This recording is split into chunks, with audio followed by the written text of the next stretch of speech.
ഇത് Oppo recently launch ചെയ്ത അവരുടെ ഫ്ലാഗ്ഷിപ്പ് ഫോണാണ് ഫൈൻഡ് X8. ഫോട്ടോഗ്രാഫിയും AI ആണ് ഇതിൻ്റെ മെയിൻ. ഞാൻ ഇതിൻ്റെ ക്യാമറ യൂസ് ചെയ്തത് മാൻ കില്ലർ. X8ൻ്റെ സെൽഫി ക്യാമറയിൽ എടുക്കുന്ന വീഡിയോ ആണ് കേട്ടോ. ഞാൻ ഇതിൻ്റെ മെയിൻ ക്യാമറയിൽ കുറച്ച് ഫോട്ടോസ് എടുത്ത് ഒരു രക്ഷയില്ല, ഗംഭീര ഫോട്ടോസ്. ഹാസൽബ്ലേഡുമായിട്ട് കോ ഡെവലപ്പ് ചെയ്തെടുത്ത 50 മെഗാ പിക്സലിൻ്റെ 3 ക്യാമറയാണ് ഇതിനകത്തുള്ളത്. ഒപ്റ്റിക്കൽ ഇമേജ് സ്റ്റെബിലൈസേഷൻ ഒക്കെ വരുന്നുണ്ട്. ഈ ഫോട്ടോസിനകത്ത് ഒരു എഡിറ്റിംഗ് ചെയ്തിട്ടില്ല, ക്യാമറയുടെ സെറ്റിംഗ്സ് ഒന്നും മാറ്റിയിട്ടില്ല. ഔട്ട് ഓഫ് ദ ബോക്സ് എടുത്ത് ക്യാമറ ഓൺ ആക്കി എടുത്ത ഫോട്ടോസാണ്.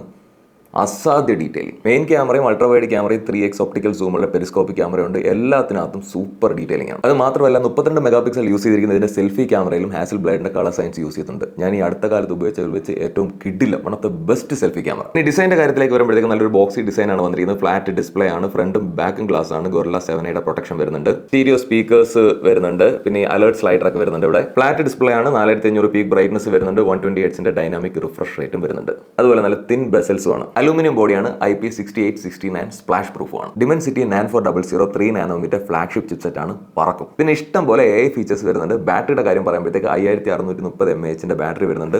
80 വാട്ട്സിന്റെ ചാർജറും കേബിളും ബോക്സിലുണ്ട്. 50 വാട്ട്സ് വയർലെസ് ചാർജിങ് സപ്പോർട്ട് ചെയ്യുന്നുണ്ട്. 10 വാട്ട്സ് റിവേഴ്സ് ചാർജിങ് സപ്പോർട്ട് ചെയ്യുന്നുണ്ട്. ഒരു രക്ഷയില്ലെന്ന് വെച്ചാൽ ഒരു രക്ഷയില്ല, മാരക ഫോൺ. നമ്മുടെ സ്കൈസെൽ ഫോൺ അവൈലബിൾ ആയിട്ട് വന്നിട്ടുണ്ട്. നിങ്ങൾക്ക് അവിടെ പോയാലും നിങ്ങൾക്ക് യൂസ് ചെയ്ത് ഇഷ്ടപ്പെട്ട് ഫോൺ എടുക്കാം. Okay, let's hurry up guys.